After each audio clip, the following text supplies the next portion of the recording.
आता आपण बघूया विविध शहरांमधल्या टॉप 9 बातम्या। नंदुरबारमध्ये 31 मार्चला उपमुख्यमंत्री एकनाथ शिंदेंची जाहीर सभा। शिवसेनेचा आमदार निवडून आल्यानंतर शिंदेंची पहिली सभा होणार। मतदारांचे आभार मानण्यासाठी शिंदेंची सभा। बुलढाण्याच्या शेगावमध्ये काँग्रेसचे माजी शहराध्यक्ष दीपक सलामपुरिया यांचा अपघातात मृत्यू। रस्ता ओलांडताना टिप्परने दिलेल्या धडकेत सलामपुरिया यांचा जागीच मृत्यू।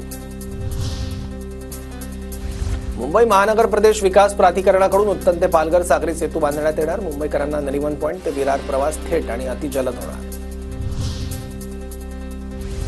परभणीच्या पूर्णा येथील पाटबंधारे विभागाची इमारत जीर्ण। कार्यालयातील कर्मचाऱ्यांचं जीव मुठीत घेऊन काम। कर्मचाऱ्यांकडून नवीन इमारत बांधण्याची मागणी।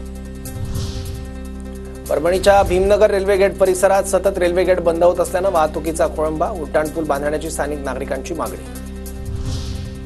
कल्याण डोंबिवलीतील अग्निशमन दलाचा सेवा सप्ताह। जनजागृतीसाठी अग्निशमन अधिकारी आणि कर्मचारी राबवणार विविध उपक्रम। विद्यार्थ्यांसह महिलांना प्रशिक्षण देणार।